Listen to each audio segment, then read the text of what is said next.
This isn't the California Penal League. All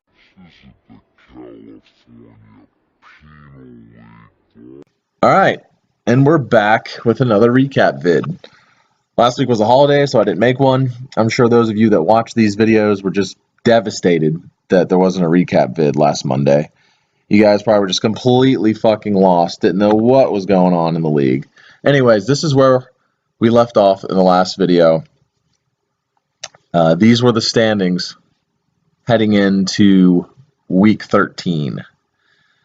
Now, let's take a quick look at the matchups in week 13, because I'm also going to have to gloss over week 14's matchups as well to catch us up to where we are now. But let's go ahead and take a look at those week 13 matchups. And here are the week 13 matchups, starting with Andy versus Paul. Andy won 7-4-3, and I picked Andy to win, so I'm 1 for 1. Holy shit. Andy could have easily lost this one. Paul could have flipped RBIs. He could have gained in stolen bases, quality starts, and ERA and WHIP. So Paul could have easily won this one by the same score. Andy's 7 wins were the most in the league for week 13, so he took home the winning trophy. Let's move to the next matchup. We have Mike versus Phil. I picked Phil to win, and he did. Holy shit, I'm 2 for 2. Fuck you too!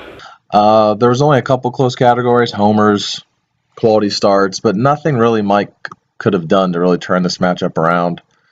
So Phil won it rather easily. Let's go to the next matchup. Have Eric versus Dave. I picked Dave to win, and that's more like it because I was fucking wrong. Dave led the league in home runs, so he took home the Serrano Slugger Award. And there was a couple close categories that Dave could have flipped, but not enough. So Eric won this one pretty convincingly. Very good average to go with the power. And his pitching just absolutely dominated. So there really wasn't much of a shot for this to go the other way. Good job, Eric. Next matchup, we have Gabe versus Matt Gabb. I picked Gabe to win, so I was right again. I'm 3 out of 4 so far. What the fuck is going on? What the fuck is going on? Gabe just absolutely raked the entire hitting categories. He swept the hitting categories. I mean, this is just pure dominance right here. The average, the power, even steals. So this really wasn't something Matt Gabb probably could have flipped. Saves, even if he got that, it's 8-6. Holds, maybe he flips. So 7-7. Maybe he could have got a tie if things broke right. But Gabe basically took this one on the strength of his bats. Let's go to the next matchup. We have D-Buck versus Fred. I picked D-Buck to win. I was wrong. Yeah, so that's 3 out of 5 now. This one had a couple close categories. See, homers are tied. D-Buck really couldn't have flipped much here. Okay, he could have got Ks to make it 7-6. Could have pulled ahead in saves.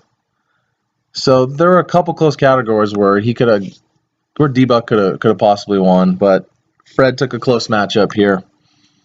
Let's go to the next one. We have the Vegematics versus Mikey. I picked myself to win, of course, and I lost. So I believe that makes me 3 out of 6. 50% again. Started out hot, and of course, my predictions shit the bed. I actually at least led the league in K, so I took home the Wild Thing Award. There was some I could have flipped. I was 1 run back. Wins were close. Saves and holds were tied. I could have won this matchup, but so it was a little closer than 8-4-2. But Mikey pulled it out. Also, I don't want to forget Fred's 10 stolen bases led the league, so he took home the Willie Mays Hayes Award. And that wraps up the Week 13 matchups. Let's go to the Week 14 matchups. All right, here we have the matchups for Week 14.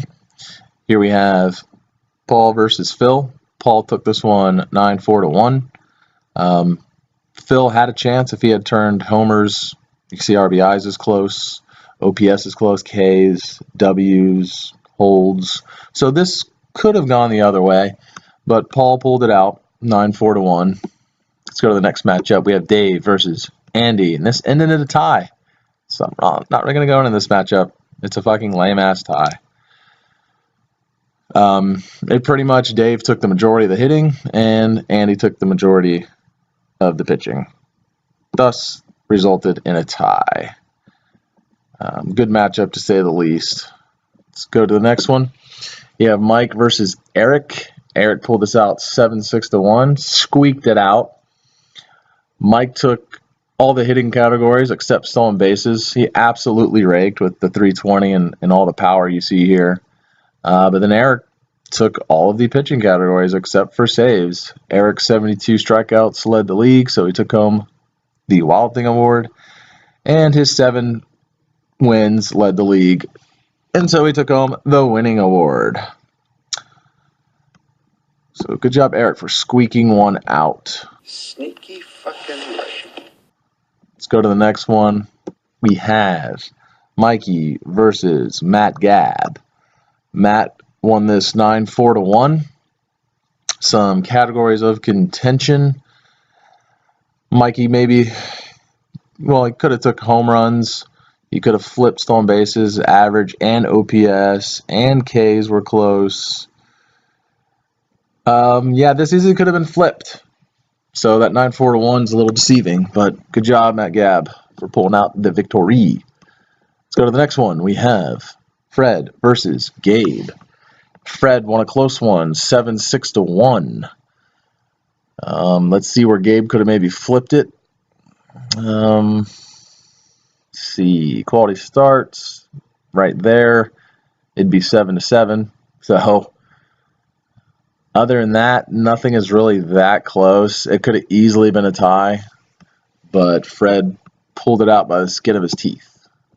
Let's go to the last matchup, the Vegematics versus D-Bug. Now this, obviously, since it's my matchup, I pay a little more attention. This, for the majority of the week, was a heavyweight bout as far as the hitting goes. But over the weekend, my team just kind of turned it on and just beat the ever-living dog shit out of D-Buck's lineup. I would have fucked you in the ass Saturday. Just the homers, the average, the OPS. Our pitching was pretty much a couple special ed kids duking it out. Pretty horrible. But pretty much my lineup won this for me, basically. And got fortunate that his pitching was, well, shittier than mine. Well, that concludes the Week 14 matchups.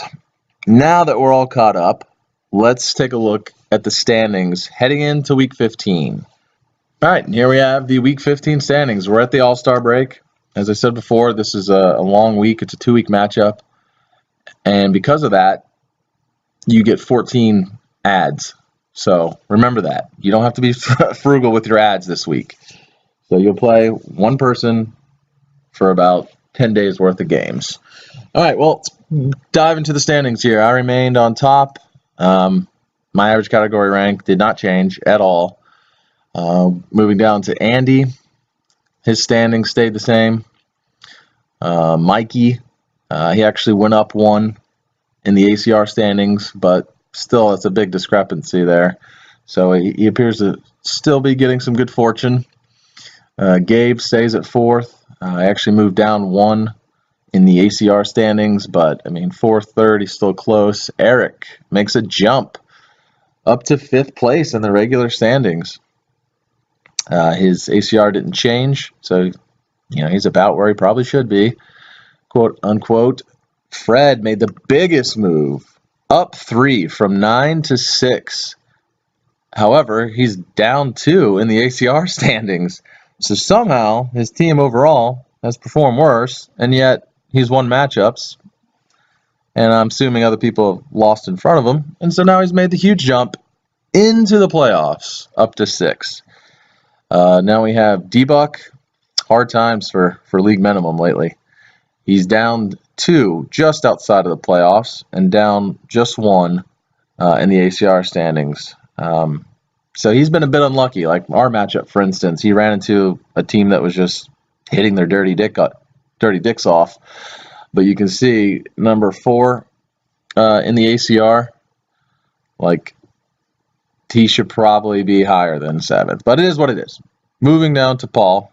He did not change in either standing. There's another shakeup with Dave. Moved down 2 spots, number 9.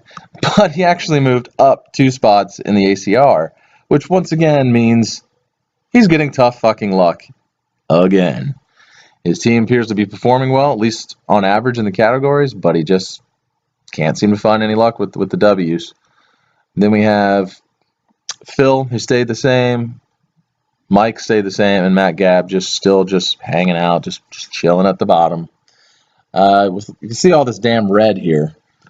Yeah, a lot of discrepancies with the standings here. So I'm curious to see if that changes the rest of the way. This is the All-Star break, so we won't have a matchup, with actually people playing until Friday. So it'll be kind of boring till then. But I'm going ahead and look at the matchups any goddamn way and make my fantastic predictions yet again. So let's go to the Week 15 matchups. Okay, here we have the Vegematics versus the Mud Hens. Me versus Matt Gabb. Not going to spend too much time on any of these matchups, but especially this one. I'm going to go with myself yet again. Shocker, I know. Let's go to the next matchup. We have D-Buck versus Gabe. D-Buck's knocking on the playoff door, trying to get back in. Gabe is just kind of holding steady where he's at in, I think, 5th place, or is it 4th? This is a tough matchup here. I'm going to go with Gabe to take this one. Let's go to the next one. We have Mikey versus Fred. Fred has ascended into the playoffs. Mikey's pretty much held strong at number 3 pretty much all season. I'm going to go with Mikey. Next matchup, we have Eric, who's been on a little bit of a roll lately, versus Andy. So number 2 versus number 5. I'm going to go with Eric to pull it off. Let's go to the next matchup. Paul versus Mike. Ooh, Mike's had some tough times lately, so I'm not really sure how this one could go. Paul's standings, there's a huge discrepancy. It could be close. I'm going to go with Mike to pull it off. Whee!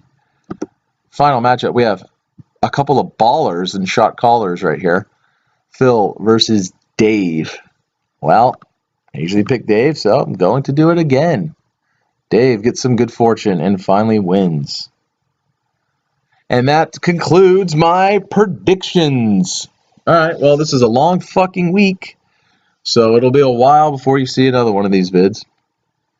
Till next time, go fuck yourself.